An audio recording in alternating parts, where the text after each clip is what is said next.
Union controlled at the time. And it was donated to us by a family who came from the Ukraine, and they heard about the VOA museum here. So they donated this radio. Now, the interesting thing about this radio, it's a much higher quality radio than the Volksempfänger. It's much more sensitive, picks up stations from far away. But again, they compressed the tuning range so you couldn't receive stations from the United States or the BBC or from France. You could only receive stations from Russia. But when you bought the radio, it's a transistor radio, they gave you the schematic. And so if you took this radio to somebody who knew a little bit about electronics, they could change the tuning coils in it and it could expand the tuning range. So now you could listen outside the bands, but it was still against the law. And if they caught you, you would go to jail. So what people would do at night, they would take their blankets. They would all get in the middle of the room so their neighbors next door couldn't hear them in their apartment. And they would turn the radio on real slow and they would cover themselves with Yeah. It was just a transmitter. All they did was transmit the information, and all the programming was done in Washington, D.C. So it was sent here, believe it or not, by telephone wires. The telephone wires would come in here, they would be fed directly to the audio input of a transmitter and broadcast immediately. No time delay, no time lag. It was all real time. So of course, VOA, they wanted to broadcast the news. That was one thing. Here is the news in special English. I'm Jim Tedder in Washington. Former Russian President Boris Yeltsin has died. Russian medical officials say the cause was heart failure. The former leader was 76. Mr. Yeltsin was the first president of Russia elected by popular vote. He first served from 1991 to 1995. This is the Voice of America. The following newscast is in English and Polish. Tu Głos Ameryki z Waszyngtonu. Podajemy dziennik w wersji angielskiej i polskiej. Here are the day's headlines. Na wstępie skrót wiadomości. The U.S. House of Representatives. You may have heard that Americans like hot dogs and hamburgers best of all foods. Well, farmers and owners of public eating places might happily agree.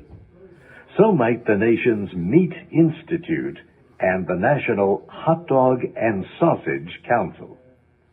But people whose favorites are pizza and apple pie would give the meat lovers a spirited argument. Right now is Tyersville Road. That's the building that we're in right now. They had an array, they had 24 antenna arrays.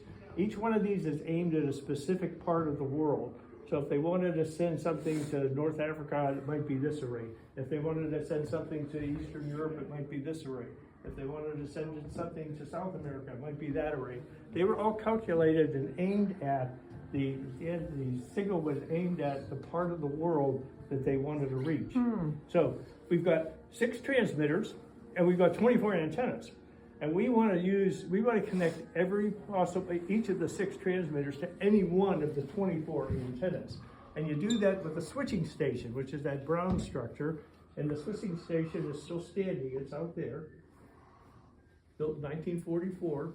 And the way they had big mechanical switches. They were basically pieces of copper. Never built a 200,000 watt shortwave transmitter before. So all of this stuff had to be conceived and built from scratch. You just didn't get on a Radio Shack and pick up parts and put it together. These are the transmitting tubes that actually had to be specially developed and built for this transmit. They took one of those big tubes, they put the cooling fins down inside this boiler, and they filled the boiler with water, turned the tube on. The tube would get really, really hot and boil the water. So they call them boilers. And it would turn it into steam. The steam would go up these pipes, go through the copper pipes, go up to the ceiling, go outside to a cooling tower, and come back down as water. And then the water would be pumped back into the boiler. Now, interesting thing about water, when water boils,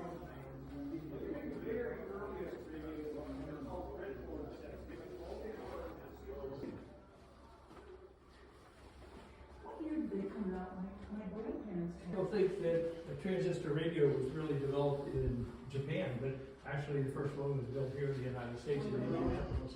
If you think about that, first transistor came out of Bell Labs out of New Jersey. So we had the transistor. Eventually, the Japanese perfected the transistor radio and became, especially Sony, they were really good at it. Yeah. And so, and plus they could make them cheaper than we could. So Yeah.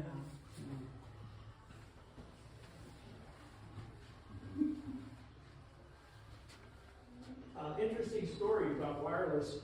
The Titanic. Everybody knows the story of the Titanic. Something was maiden voyage because it hit an iceberg.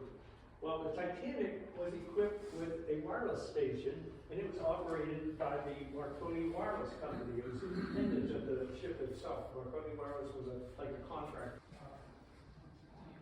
Probably made a lot of money.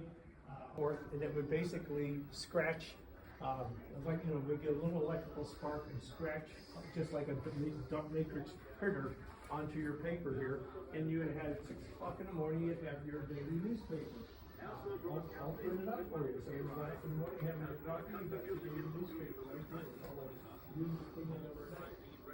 Great idea. That whole paper cost about $1 when you could go to the newsstand and pick up your newspaper. So financially, it was a disaster.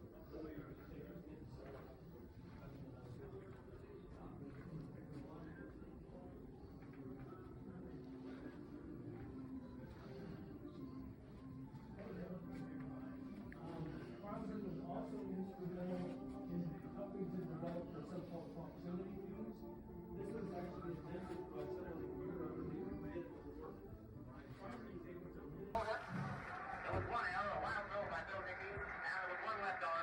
Goodman was left instead. At the end of 6 completed innings All-Star game, the score was 2-0 in favor of the National League.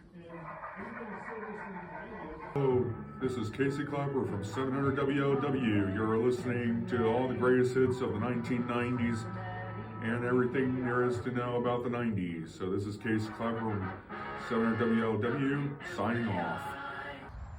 This is Casey Clapper coming to you live from the Voice of America Broadcasting Museum. If you haven't been here, please get here and mark it on your calendars. Saturday and Sunday, it's open from 12 until 4. So get up here and learn the history of the Voice of America Broadcasting.